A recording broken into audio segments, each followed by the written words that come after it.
Why is it every single time I do a video like this where I just sit down with a bunch of notes and then I just talk for like 15 to 20 minutes? Why is it every single time I do this, I have to record it twice?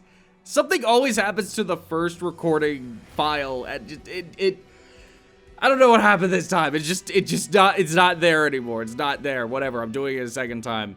I am currently in the middle of working on a Like a Dragon Infinite Wealth is a good game video. It is way bigger than I initially planned for it to be. It's probably going to be like 25 to 30 minutes at this point. So I need another week, but that's not why I'm making this video. I'm making this video because I am collaborating with someone on that video, and that person is a massive fan of Final Fantasy VII, and they do not have a PS5. And I know a lot of people don't have a PS5. This game is only on PS5. It's not even on PC. It's crazy, you know? It's crazy. Exclusives, man. Anyway, I thought a number of people, they don't have this game. Either they don't have a PS5, they don't have the money, or they ordered it and it hasn't come in yet. So I thought, hey, I just played through 6 hours of this game. Why don't I talk about it? Give some people a little idea of like what I'm feeling, you know, what I'm feeling, my first impressions and all of that. Well, you want to know what I think? This is great. This is great. I'm loving this so far. It is so good. It's a little janky here in places, but it is so much fun. It is so good. Before I really get into it, I want to go ahead and say that any spoilers for the original FF7 as well as remake, I am just going full ham. I'm not going to try and censor myself. If you don't want to get spoiled on the original 7 or on remake, don't watch this video. I don't care. Honestly, in order to talk about half of the stuff with this game, I especially need to talk about remake. So don't whine to me, okay? Don't whine to me. That's your warning. It's okay. Bye-bye.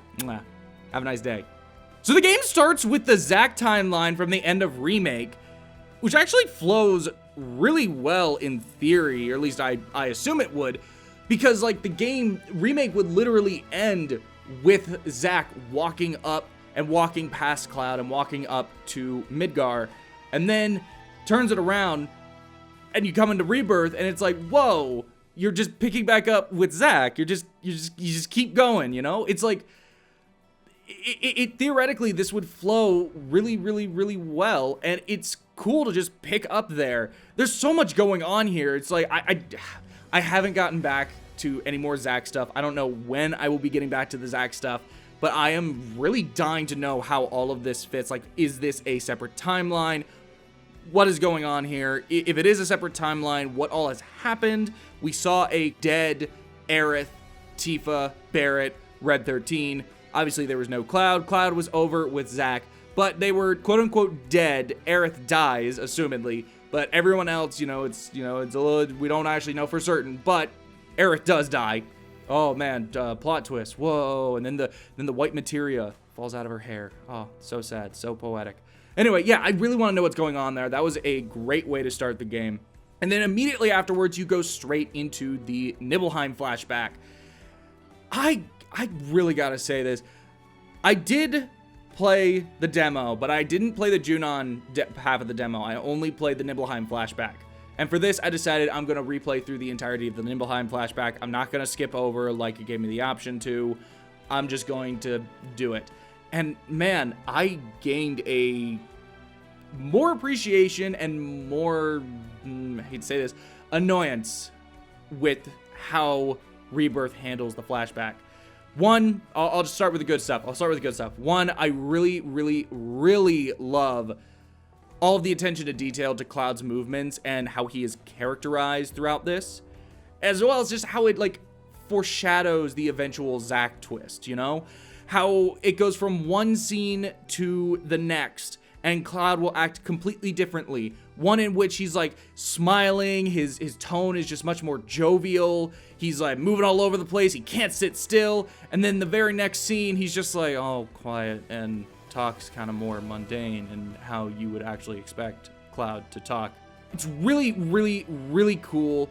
I I really love this. And especially like all the other little details, like when he's crawling towards his mother's house and you in the left, it will say, it'll have the subtitles and it will say Shinra soldier. And it's the soldier calling out for his mother. And it's like, oh, that's Cloud. Oh, wow. That is great. That is great. Also, we get a very quick shot of the Shinra soldier on the ground. And then like a few seconds later, Cloud is blown back and then he's on the ground, the exact same position in the same place, but the soldier's not there. It's really cool. It's very much, if you know kind of stuff. But, you know, I think that's great. I think that's great. One other thing I really want to say, I wanted to save this for later. I want to try and do this chronologically. But I just got to go ahead and say this. They fixed my biggest issue with the original 7 story, like as soon as the Nibelheim flashback ends. So my biggest issue with 7's story is I was never satisfied with the fact that Tifa was there and is an important character in the Nibelheim flashback, but at no point does she go, Cloud, everything you said was bullshit. She never goes like that. She hints like, oh, she indirectly is like, oh, I have like different memories, or I have a different remembering. I guess I just thought I remembered differently, yada yada. It always felt like whenever I looked up online an answer for why doesn't she say something, it always felt like fans trying to excuse a plot hole or just some poor writing. In this, they fixed it in a way only this remake trilogy could do. It is so smart. It's like as soon as Tifa and Aerith go back to the room after the flashback, Tifa is like, yo, I didn't remember any of that. I mean, I remembered what I did, but Cloud wasn't there at all. That's weird. And then they talk about the Whisperers for a minute, and then she's like, did the Whisperers mess with my mind? Did they mess with my memories? And then she starts like doubting herself. It's like, oh, that's really good. And then she literally pulls Cloud aside in the middle of the night to try to confront him and like talk to him about this. But because Cloud being all like, you know, he's all screwed up, he's being an asshole about it. And his mind is like unable to comprehend or even question his memories. He's just being an asshole about it. And then she's like, screw this, I'm leaving. And then she just drops it. It's like, that is, it was so good that it just instantly fixed my biggest issue. And of course the mention of the Whisperers, which kind of like makes her start doubting herself. This is so good. I really like that a lot. I really have to give it praise. Something I need to do the opposite of praise, though. I need to critique, I need to criticize, is any time they tried to do something with the triggers on the controller, whether it be turning the valve or crawling on the ground, I hated it. It was very gimmicky, and it was frankly unnecessary when it came to the valve thing.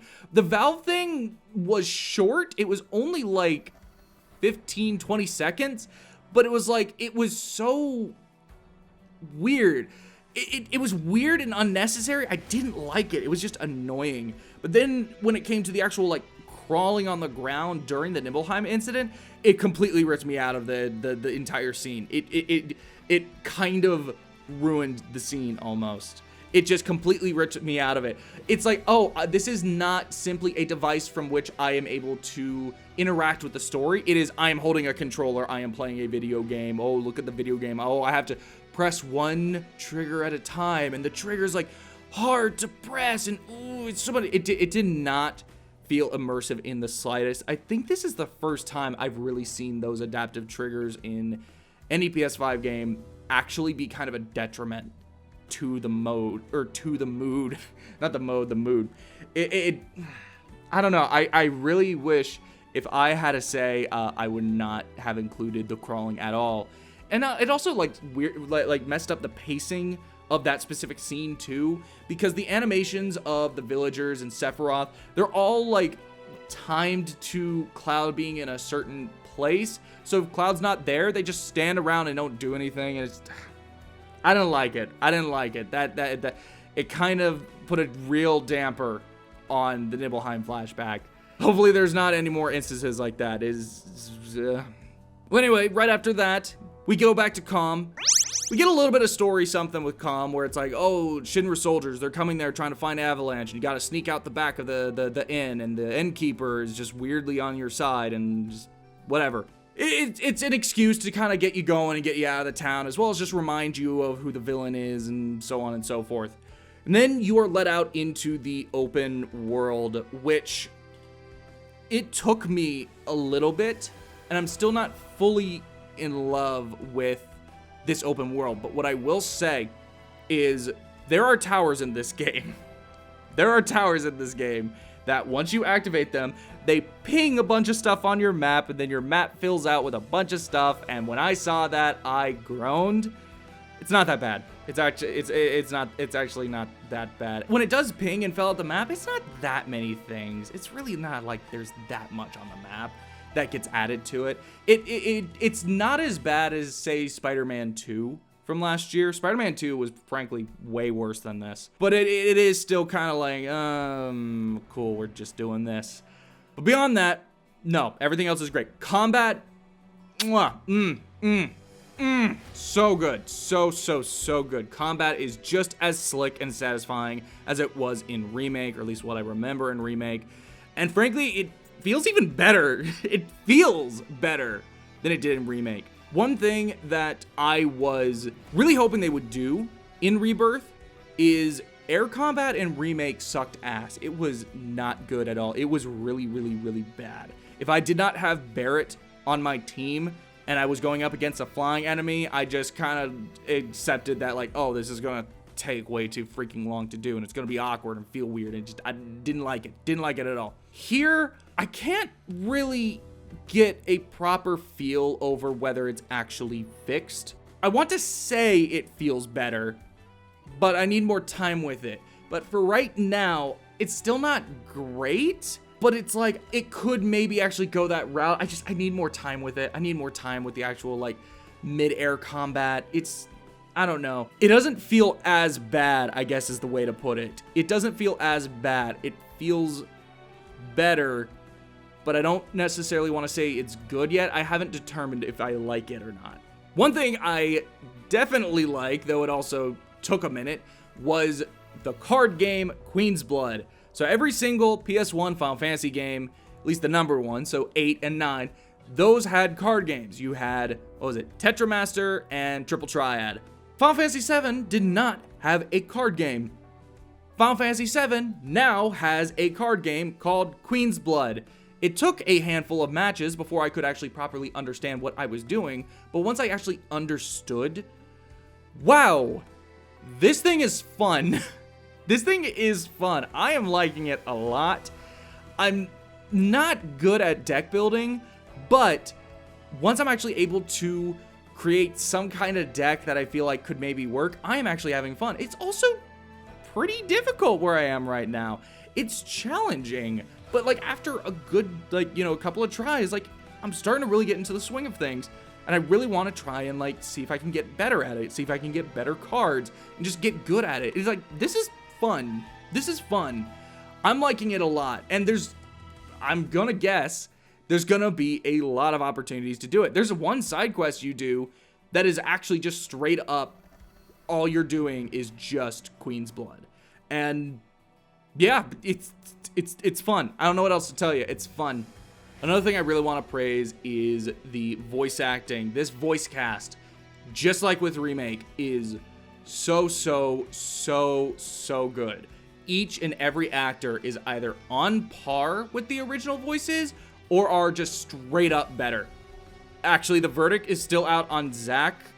You only get like maybe 30 seconds worth of lines from Zack in the first like 10-15 minutes. Hopefully he's better. I love Zack. He's my favorite Final Fantasy VII character. Rick Gomez is so good. He was such a perfect voice for Zack. I feel bad for Caleb Pierce. I really hope he's good. I really hope he's improved, but like I haven't heard enough. I can't tell. I don't know when I'll be getting back to the Zack stuff, but I really hope, I really hope his Zack is better. I hope it's directed better. I want to like it, but I miss Rick, man. I miss Rick.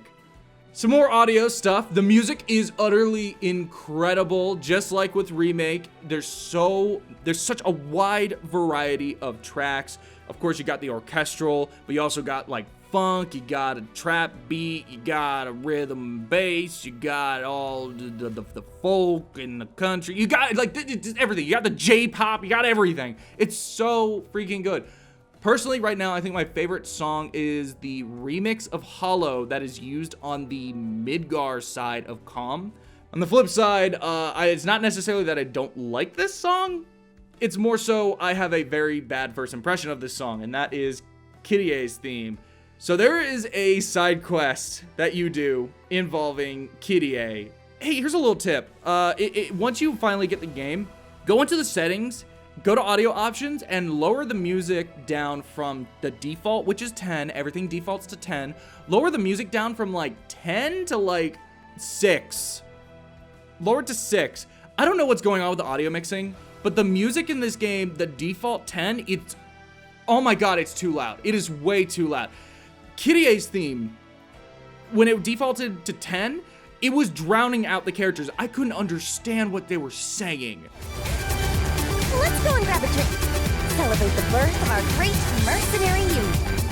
I don't know what's up with the sound mixing. My god, just lower it before you go into the game, please. The music is phenomenal, but oh man, I'm so glad those things are there. Those sliders are there, but like, why? Why is it this bad in the first place? Beyond that, that is basically all of my initial impressions of Final Fantasy VII Rebirth. I am loving what I'm playing so far. It is really, really good. I cannot wait to play more.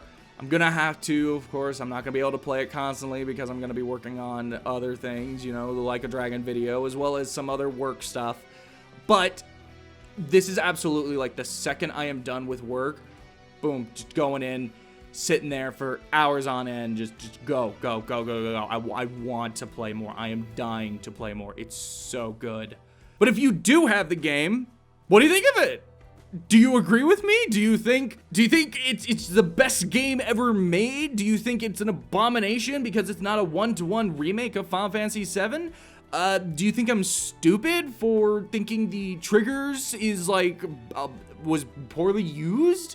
Let me know down in the comments below. While you're there, hit like, subscribe, and hit the bell to be notified of any future uploads. Like I said, I got the Like a Dragon video coming, so, you know, check back in like a week or so.